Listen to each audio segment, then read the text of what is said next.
SNS를 이용해 강절도가 반 아이들의 물품을 갈취했다는 사실과 강절도가 동성애자라는 허위 사실 등을 퍼뜨리며 저는 강절도 씨에게 제 한정판 신발을 도둑맞았습니다. 제가 훔친 물건을 팔아서 개인적인 이득을 취하긴 했지만 결국 물건에 해당하는 만큼의 돈을 물건의 주인한테 모두 돌려줬습니다. 강절도검처럼 시계는 시계 무엇과도 바꿀 수 없는 너무나도 소중한 물건이에요.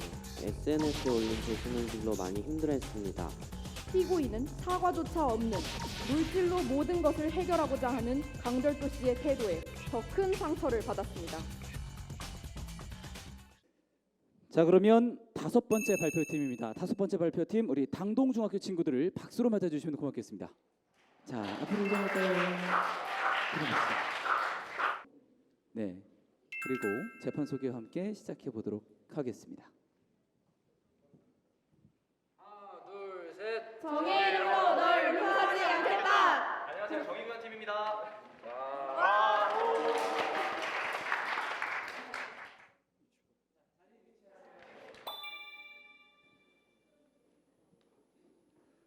네, 안녕하십니까. 당동중학교 지도교사 정덕건입니다. 우리 학교 모의 재판의 주제는 명예살인 사건이고 국민 참여 재판으로 진행이 되겠습니다.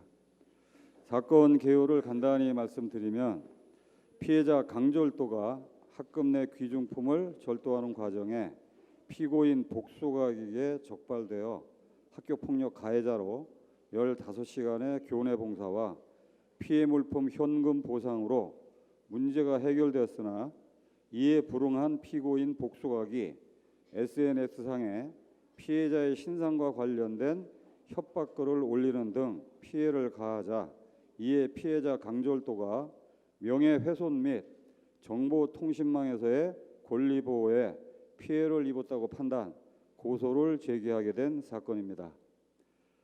본 모의 재판의 주요 쟁점으로는 첫째, 피고인의 정상 참작 근거 입증과 둘째로 피해자의 잘못에 대한 피고인의 정당 방위 여부가 되겠습니다. 그럼 본교의 모의 재판을 시작하도록 하겠습니다. 곧 재판을 시작합니다. 모두 정숙해 주시기 바랍니다. 재판관님들께서 입장하십니다. 모두 자리에서 일어나 주십시오.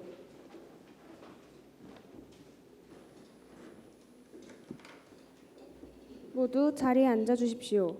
제1차 공판기일 2018년 5월 26일 지금부터 서울중앙지방법원 제1형사부 재판 2018 고합 2450호 피고인 복수각의 명예훼손 및 개인정보 유포 사건에 대한 재판을 시작하도록 하겠습니다. 먼저 배심원 순서가 있겠습니다. 배심원분들은 나와주시길 바랍니다.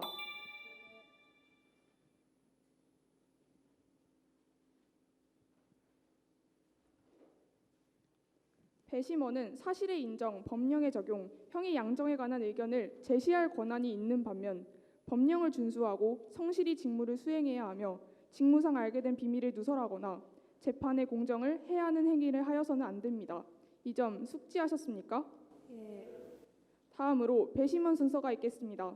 배심원 임시대표 박경청 씨가 대표로 낭독해 주십시오. 예. 선서 본 배심원들은 이 재판에 있어 사실을 정당하게 판단할 것과 이 법정이 설명하는 법과 증거에 의하여 진실한 판결을 내릴 것을 엄숙히 선서합니다. 2018년 5월 26일 배심원 임시대표 박경청. 배심원분들은 법정 경위를 따라 배심원석으로 가 주십시오.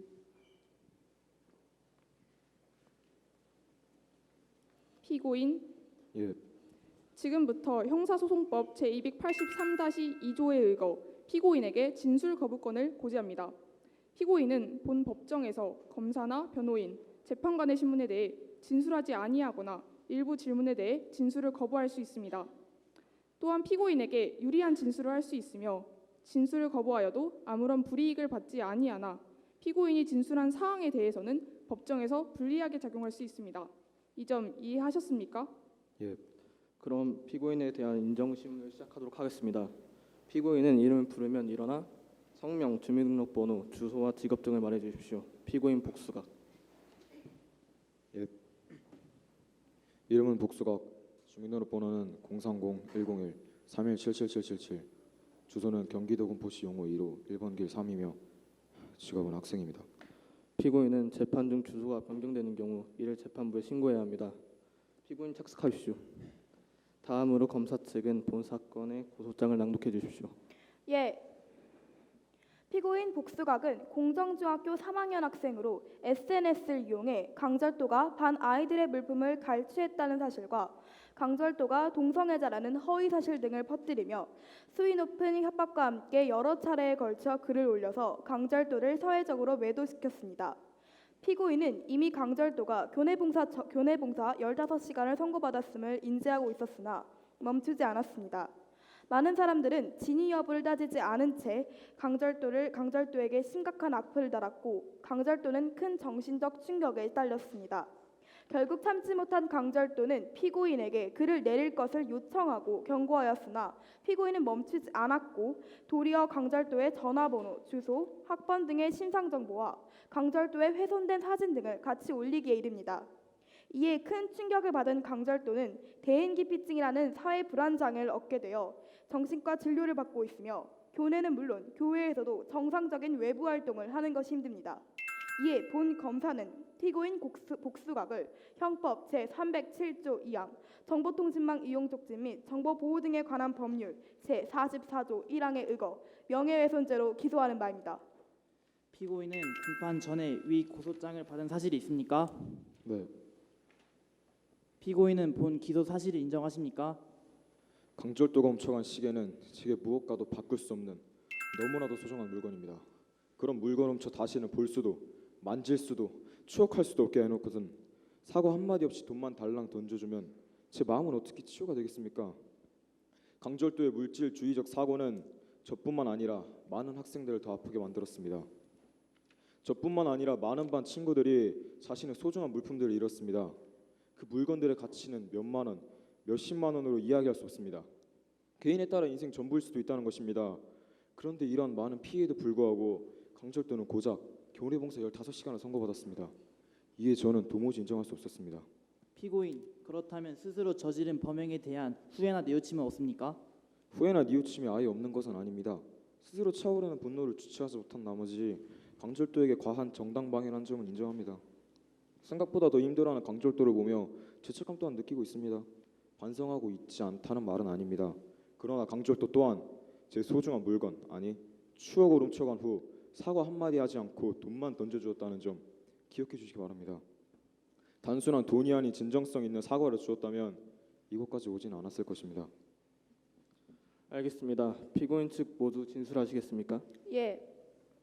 존경하는 재판관님, 본 변호인은 피고인의 명예훼손죄는 인정하나 피고인에게 정상 참작해줄 부분이 있다고 생각합니다.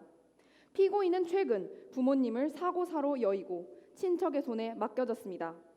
피고인은 이로 인한 심리적 충격에 정신치료를 받아오고 있는 심신미약 상태입니다. 그리고 그런 피고인에게 남겨진 유일한 유품은 바로 강절도 씨가 훔쳐서 팔아넘긴 시계였습니다. 마지막으로 의지하고 추억할 대상조차 없어진 피고인은 더 극한의 정신적 고통을 호소하게 되었고 정신질환은 심화되었습니다. 뿐만 아니라 앞서 말했듯이 피고인은 사과조차 없는 물질로 모든 것을 해결하고자 하는 강절도 씨의 태도에 더 큰 상처를 받았습니다. 재판부는 이러한 점들을 정상 참작해 주시어 현명한 판단을 내려주시길 바랍니다. 알겠습니다. 본 재판의 쟁점은 피고인 정상 참작 근거 입증과 강절도 씨의 잘못에 대한 피고인의 정당방위 여부이겠습니다. 검사 측과 변호인 측은 이를 양지해 주시기 바랍니다. 다음으로 증인과 증거를 제출하겠습니다. 검사 측에서는 제출할 증거물이나 신청할 증인이 있습니까? 예. 피고인이 올린 SNS상의 허위 사실과 개인정보 그리고 강절도 씨를 저격하는 수위 높은 협박성 메시지가 담긴 협박글, 피고인과 강절도 씨 사이의 대화 내역, 강절도 씨의 정신과 진단서 그리고 피고인의 협박글에 대한 악플 내역들을 증거로 제출합니다. 또한 강절도의 친구 강다바, 피고인의 SNS 글에 악플 달았던 옹그레를 증인으로 신청합니다. 변호인, 검사 측에서 제출한 증거와 증인에 대해 이의가 있습니까? 이의 있습니다. 악플을 달았던 옹그레 씨는 이 재판과 직접적인 관계가 없지 않습니까?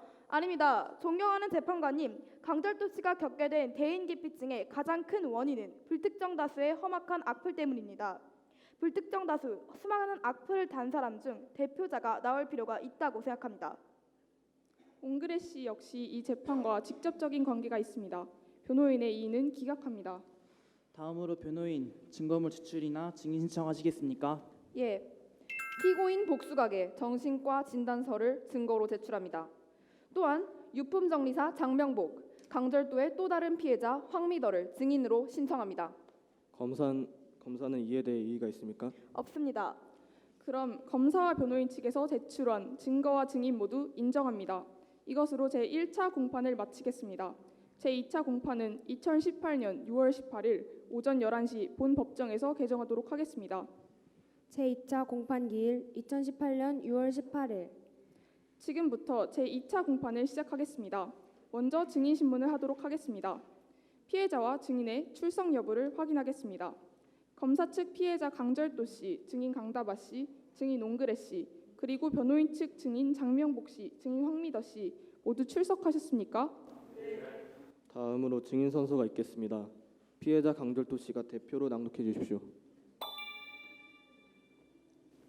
양심에 따라 숨김과 보탬이 없이 사실 그대로 말하고 만일 거짓말이 있으면 위증의 벌을 받기로 맹세합니다. 증인 강절도. 위증을 하면 위증의 벌을 받게 될 수 있으니 증인 여러분은 오로지 진실만을 진술해 주시기 바랍니다. 그럼 검찰 측 증인 신문을 시작하겠습니다. 나머지 증인들은 법정 밖에 계시다가 이름을 부르면 법정 경위의 인솔에 따라 들어와 주시기 바랍니다. 검사는 신문을 시작해 주십시오. 예. 먼저 피고인의 협박글을 증거로 제출합니다. 강철도 씨, 피해자 본인은 피고인 복수각에게 SNS상으로 협박글을 받았을 때 어떤 기분이었나요? 일단 엄청 무서웠습니다. 제가 잘못한 것을 인정하고 있고 이미 처벌 또한 받았으며 뒷수습 또한 최선을 다했는데 보이지 않는 다수의 군중의 힘을 이용하여 저를 또다시 처벌하고 힘들게 하는 피고인이 원망스러웠습니다. 왜 저는 또다시 처벌을 받아야 하나 생각이 들었습니다. 가지고 있던 미안한 감정도 이미 사라진 지 오래입니다. 제게 이렇게까지 하는 피고인에게 어떻게 더 미안할 수 있겠습니까? 게다가 제 잘못은 더욱더 부풀려졌고 동성애자라는 말도 안 되는 헛소문과 함께 훼손된 사진, 신상 정보의 유출 등의 복수각의 과도한 대응에 저는 큰 상처를 받았습니다. 악플수가 점점 늘어날수록 저는 사회적으로 점점 위축되어 갔습니다. 이제는 밖을 나가면 모두가 저를 향해서 수군대는 것 같아서 정상적인 외부 활동이 힘든 정도입니다. 보시는 바와 같이 피해자 강철도 씨는 피고인의 과잉 대응으로 큰 심리적 충격을 받아 대인기피증이라는 장애까지 앓게 되었습니다. 강철도 씨의 정신과 진단서를 증거로 제출합니다. 또한 이미 처벌을 받았음에도 불구하고 피고인에 의해 가중처벌을 받게 되었으며 사회적으로 비난의 화살이 대상이 되었습니다. 피해자 강철도 씨는 피고인에 의해 만들어진 과장된 진실과 거짓 때문에 16세, 즉 청소년의 몸으로 한 번도 본 적이 없는 사람들에게조차 끔찍한 악플과 비난을 고스란히 받아내야 했습니다. 이상입니다. 변호인 측 반대 신문 하시겠습니까? 예. 강절도 씨? 강절도 씨는 피고인의 물건뿐만 아니라 다른 친구들의 수많은 물건을 갈취하고 그것을 팔아 개인적으로 이득을 취한 사실을 인정하십니까? 네, 인정합니다. 그러나 제가 훔친 물건을 팔아서 개인적인 이득을 취하긴 했지만 결국 물건에 해당하는 만큼의 돈을 물건의 주인한테 모두 돌려줬습니다. 쌍방이 아무런 손해나 이익 없이 끝났고 저는 교내 봉사 처벌까지 받았는데 아직까지도 저를 괴롭히는 피고인을 저는 이해할 수 없습니다. 그 물건들 중 돈으로 바꿀 수 없는 물건들도 많았다는 것은 인지하고 계십니까? 피고인의 경우 당신이 훔친 그 시계는 돌아가신 부모님의 하나뿐인 유품이었습니다.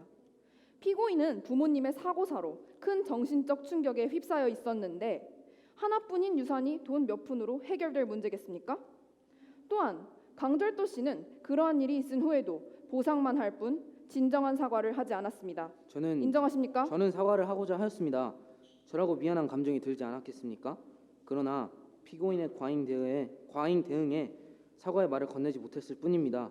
피고인이 조금 더 인내심이 있었다면 저는 제가 물건을 훔친 모든 사람들에게 진심으로 사과하고 제 잘못을 진심으로 뉘우칠 시간을 충분히 가질 수 있었을 것입니다.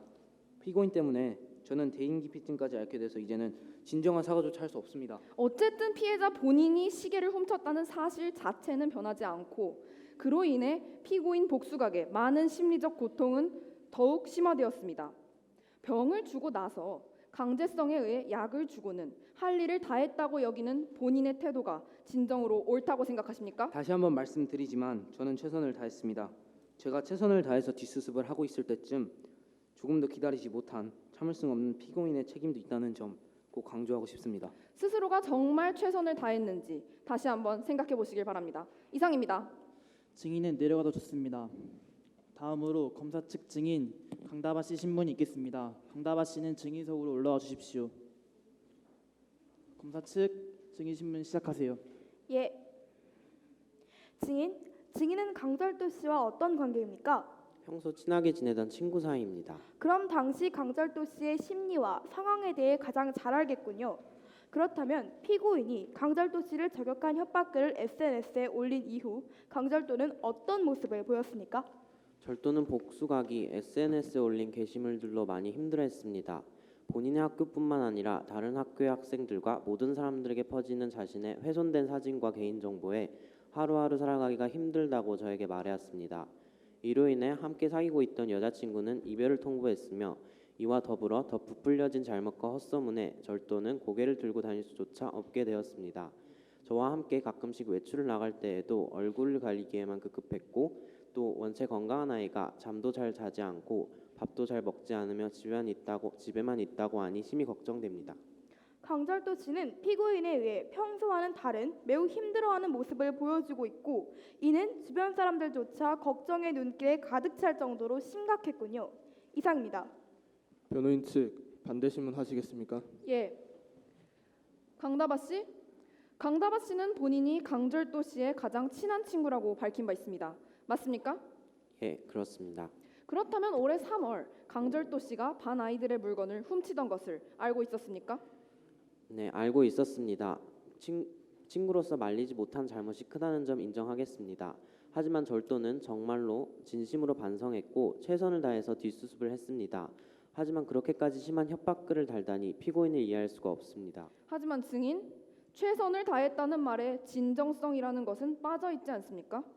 앞서 피고인이 말했듯이 남의 아픔을 이해하고 스스로의 잘못을 참회하며 진정한 사과를 했더라면 피고인도 그렇게까지 하지 않았을 것입니다. 강절도 씨의 잘못은 생각나지 않으십니까? 저는 절도와 같은 생각입니다. 누구나 실수는 할 수 있고 그 실수를 어떻게 만회하느냐에 따라서 달라질 수 있다고 생각합니다. 절도는 정말로 후회했고 자신의 잘못을 어떻게든 만회하려고 심지어 자신이 손해를 보면서까지 할 일을 다 했다고 생각합니다. 하지만 성질 급한 피고인 때문에 이 모든 일이 망쳐졌습니다. 피고인의 입장에서는 이미 돈도 받았는데 대체 왜 이렇게까지 하는 건지 모르겠습니다.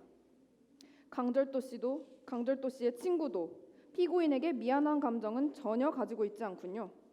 피고인이 SNS에 글을 올리기까지의 착잡한 마음을 재판관님들께서 알아주셨으면 좋겠습니다. 이상입니다. 증인은 내려가도 좋습니다. 다음으로 검사 측 마지막 증인 옹그레 씨 신문이 있겠습니다. 옹그레 씨는 증인석으로 올라와 주십시오. 검사 측 증인 신문 시작하십시오. 예. 증인은 강절도 씨와 어떤 관계입니까? 강절도 씨와 같은 학교 학생이지만 친분이 없어 잘 모르는 관계입니다. 그러나 저는 피고인이 올린 강절도 씨에 대한 협박글에 분노한 나머지 협박성 악플을 많이 달았었습니다. 하지만 친구들을 거쳐 협박글의 대부분이 과장과 헛소문이었음을 알고 양심의 가책을 느끼게 되었습니다. 따라서 저는 제 죄책감을 덜어내고 저와 같은 많은 사람들이 그 글로 인해 오해하고 있음을 증명하기 위해 이러한 오해를 불러일으킨 피고인에게 정당한 죗값을 치르게 하기 위해 수많은 악플러들의 대표로 이 재판장에 서게 되었습니다. 저는 피해자 강절도 씨에게 정말로 죄송할 따름입니다. 피고인이 꼭 처벌받기를 바랍니다. 피고인의 협박글에 대하여 증인을 포함한 많은 사람들이 남겼던 악플 내역들을 증거자료로 제출합니다. 이처럼 강절도 씨를 잘 알지 못하는 피고인의 SNS만 본 많은 사람들은 강절도 씨를 나쁘고 이상한 사람으로 매도하였으며 보이지 않는 수많은 군중의 힘에 의해 16살 강절도 씨는 큰 심리적 고통을 받았습니다. 뿐만 아니라 공개된 개인정보에 의해 많은 사람들이 개인 전화로까지 협박성 또는 비난성 연락이 왔고 학교 내에서는 학번이 공개되었으니 후배들도 종종 흙깃 보고 수군댔습니다. 또한 몇몇 사람들은 SNS에 훼손된 사진과 얼굴을 비교하며 수군대기까지 했다고 합니다. 피해자 강절도 씨는 이를 견디지 못하고 있고 길을 건너갈 때마다 누군가 따라오는 것 같고 모두들 자신을 욕하고 있는 것 같아 길을 걸을 수조차 없어합니다. 이상입니다. 변호인 측 반대 신문하시겠습니까? 하지 않겠습니다. 증인은 내려가도 좋습니다. 다음으로 변호인 측 증인 황미덕 씨 신문 있겠습니다. 황미덕 씨는 증인석으로 올라와 주십시오. 변호인 측 신문을 시작해 주세요. 예. 황미더 씨? 황미더 씨는 강절도 씨 그리고 피고인과 무슨 관계입니까? 강절도 씨 그리고 피고인 복수각 씨와 모두 같은 반 친구입니다. 아니 강절도 씨와는 친구로 엮고 싶지도 않습니다. 저는 강절도 씨에게 제 한정판 신발을 도둑 맞았습니다. 정확히 어떤 신발이죠? 외손참께 물려받은 운동화입니다. 이는 2017년 말까지 한 번도 레트로된 적이 없는데요. 돈으로 변상해주긴 했으나 저에게는 추억의 물건이며 소중한 물건입니다. 그리하여 저는 피고인의 마음이 10분 이해가 갑니다. 이처럼 많은 반 친구들이 강절도 씨에 의해 큰 상처를 받았습니다. 앞서 말했듯이 사람은 누구나 소중한 물건이 있고 보상금으로는 채워지지 않는 마음의 공허함이 있습니다. 존경하는 재판관님, 그중 가장 큰 상처를 받고 가장 큰 소중함을 잃은 피고인의 심신 상태를 부디 정상 참작해 주시길 바랍니다. 이상입니다. 검사 측 반대 신문하시겠습니까? 예. 증인 황미더 씨, 지금 그 한정판 운동화는 얼마 정도에 구매할 수 있습니까? 구매하기 여건한 쉬운 것은 아니지만 구한다면 대략 80만 원에서 90만 원이면 구할 수 있습니다. 그렇다면 본인이 강절도 씨에게 받은 보상금은 얼마나 됩니까? 100만 원입니다. 강절도 씨는 스스로가 운동화를 팔은 금액보다 더 비싼 금액을 보상해 주었습니다.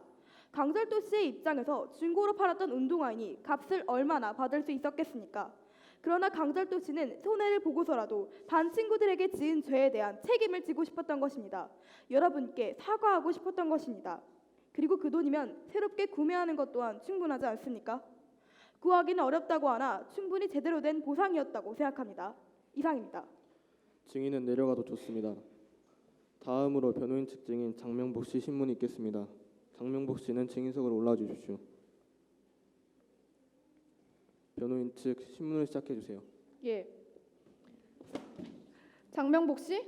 장명복 씨께서는 피고인의 부모가 사고를 당하였을 때 유품 정리를 담당하셨는데요. 당시의 경위는 어떠하였습니까? 그날은 화창한 날이었고 그러한 사고가 날 거라고는 생각하기 힘든 날씨였습니다. 그러나 졸음운전을 하던 트럭 운전사에 의해 횡단보도에서 피고인의 부모님이 치여 돌아가시게 되었습니다. 예상치 못한 사고였고 마침 한산한 길이어서 두 분은 뒤늦게 발견되어 결국 사망에 이르고 말았습니다. 트럭 운전사는 뺑소니 사고를 치고 도망간 지 오래였습니다. 그렇다면 피고인은 갑작스러운 부모님의 사고사로 큰 아픔을 겪은 것이겠군요. 맞습니까? 예, 그렇습니다. 유품을 정리하고 피고인의 부모님의 시체를 화장하는데 어린 피고인이 오열하는 모습은 제가 보기에도 정말 안타까울 정도였습니다. 너무 울던 피고인은 결국 기절하여 병원에 실려가기까지 했습니다. 그렇다면 피고인은 부모님의 하나뿐인 유품인 시계를 어떻게 대했습니까? 그 시계는 피고인의 부모님께서 피고인의 생일을 맞아 피고인의 생일 선물을 주기 위해 사신 것입니다. 환희의 선물을 눈물 가득한 얼굴로 받아 가슴에 꼭 안던 모습이 아직도 눈에 선합니다.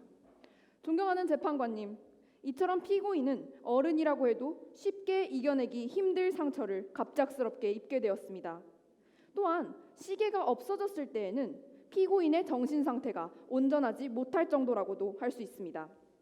이러한 정황상 정상 참작은 꼭 필요하다고 생각합니다. 다시 한번 재판관님들의 현명한 판단을 부탁드립니다. 이상입니다. 검사 측 반대 신문하시겠습니까? 하지 않겠습니다. 증인은 내려가도 좋습니다. 다음으로는 피고인 신문이 있겠습니다. 피고인은 증인석으로 올라와 주십시오.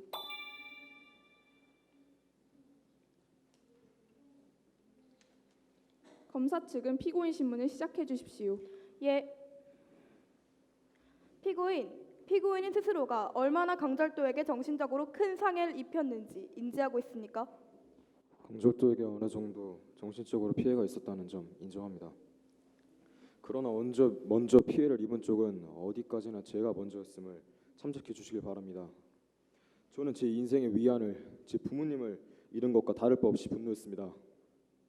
그리고 솔직히 지금도 그 시계가 없어진 것에 너무 화가 나고 마주보고 있는 이 상황에 이 구역질이 납니다.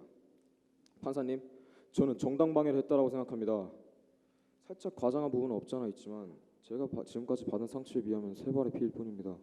상처의 크고 작음을 왜 본인이 판단할 수 있다고 생각합니까?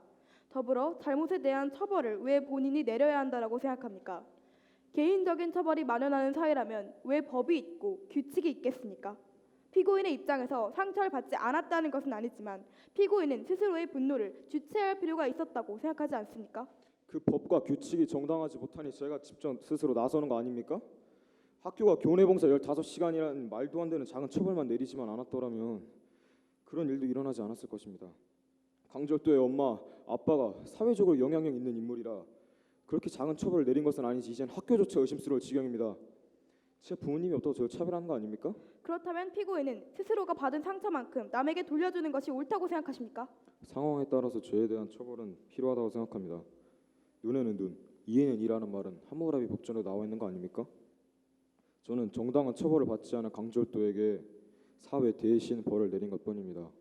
보시다시피 피해자 강절도 씨의 정신과 기록 등이 밝혀진 바 있고 강절도 씨가 학교 그리고 더 멀리 나아가 사회에서 온갖 악플과 비난들을 견뎌내야 했다는 것을 알고 있음에도 피고인은 조금도 뉘우치는 기색을 보이지 않고 있습니다.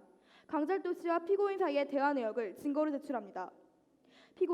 피고인은 강절도 씨가 글을 올리지 말아달라며 요청하고 경고했을 때 왜 멈추지 않고 협박을 계속했습니까? 멈출 수 없었습니다. 제가 느낀 상실감만큼이나 불안감과 두려움을 주고 싶었습니다. 계속해서 오는 강절도의 만족스러운 반응에 저는 멈출 수 없었습니다. 그렇다면 피고인이 동성애자라는 허위 사실을 SNS에 기재한 이유는 무엇입니까? 많은 사람들의 공감을 받고 싶었습니다. 많은 사람들이 제 상처를 보듬어주고 위로해주기를 바랬고 강절도를 욕하길 바랬습니다. 그러기 위해서는 조금 더 자극적인 글을 만들어야 할 것 같았습니다. 강절도를 조금 더 비호감적인 이미지로 만들고 싶었습니다. 허위사실 유포한 일에 대해서는 딱히 드릴 말씀이 없습니다. 결국 더 자극적인 글로 불특정 다수의 힘을 빌려 강절도를 응징하고자 했던 것이군요. 이상입니다. 다음으로 변호인 측 신문하시겠습니까? 예.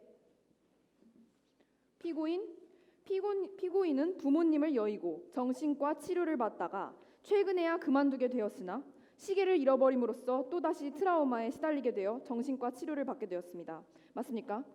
예, 다시는 부모님의 유품을 볼 수 없다는, 부모님을 추억할 만한 것들이 하나도 남지 않았다는 것에 저는 그 충격에 자살까지 생각할 만큼 깊은 심리적 부담감을 가졌습니다. 손목을 하도 그어져 이제는 제 손목을 보고 아무도 질문하지 않습니다. 이에 제 친척분께서는 또다시 저를 정신병원으로 보냈고 현재 정신과 치료를 받고 있습니다. 그렇습니다.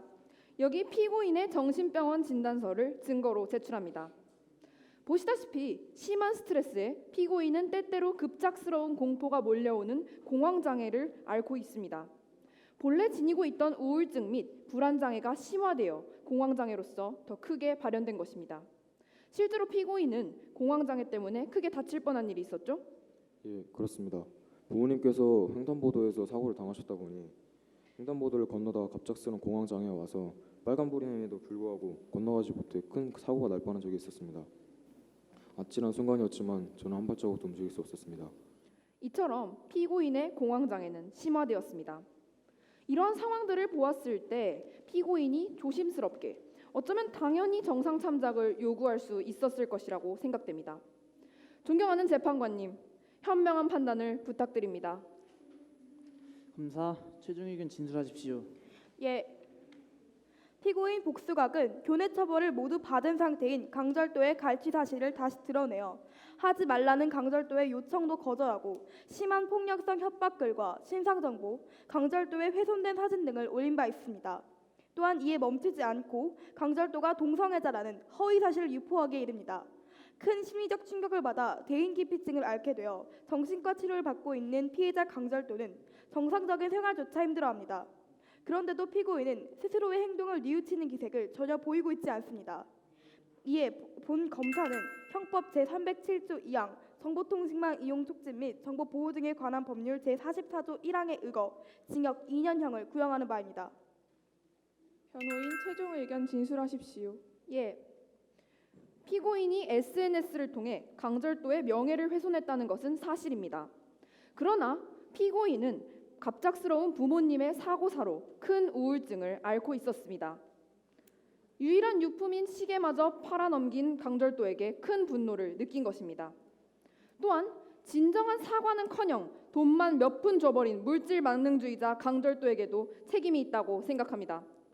더불어 피고인은 현재 공황장애가 심화되어 심각한 정신질환을 앓고 있습니다. 이러한 심신미약 상태로 보아 정상 참작이 되어야 한다고 생각합니다. 존경하는 재판관님, 부디 피고인을 선처해 주시길 바랍니다. 피고인 최후 진술하십시오. 스스로 분노를 주체하지 못해 강철도에게 과잉 보복한 점 인정합니다. 결과적으로 현재 강철도는 큰 심리적 고통을 앓고 있으니 이해는 깊이 반성하겠습니다. 이상으로 변론을 종결하겠습니다. 판결 선고는 2018년 6월 27일 오전 10시입니다. 판결 선고 2018년 6월 27일. 지금부터 판결 선고하겠습니다. 대답하지 않는다면 인정하는 것으로 보아도 되겠죠? 악플을 달았던 옹그레 씨는 이 재판과 직접적인 관계가 없지 않습니까? 피고인에게 징역 36개월형을 선고합니다.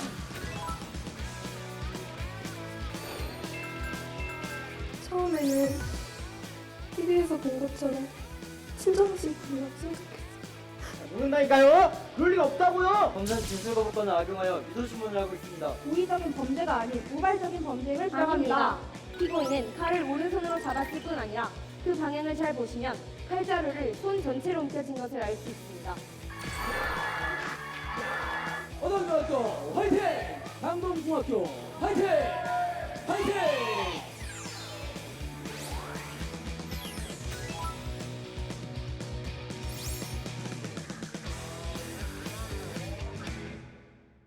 피고인 복수각은 강절도에 향한 복수심에 강절도의 범행과 개인정보, 사진, 그리고 허위 정보를 SNS에 퍼뜨렸습니다. 공연히 허위의 사실을 적시하여 사람의 명예를 훼손하였으므로 헌법 제307조 2항이 성립하고 명예훼손 등 강절도의 권리를 침해하는 정보를 정보통신망에 유통시켰으므로 정보통신망 이용 촉진 및 정보보호 등에 관한 법률 제44조 1항이 성립합니다. 그러나 피고인이 초범, 청소년, 그리고 심신미약이라는 점을 참작하여 감형의 요소가 되었습니다. 따라서 본 재판부는 피고인 복수각에게 징역 6개월을 선고하는 바입니다. 이상으로 본 법원의 판결을 마치겠습니다. 다 마무리된 건가요? 네. 네, 굉장히 진지하게 끝내서 우리 고생했다고 박수 한번 보내줍시다. 네, 졸린 시간대임에도 되게 열정적으로 잘 해줬었는데요. 우리 친구들 바로 질의응답 시간 한번 들어가 보도록 하겠습니다.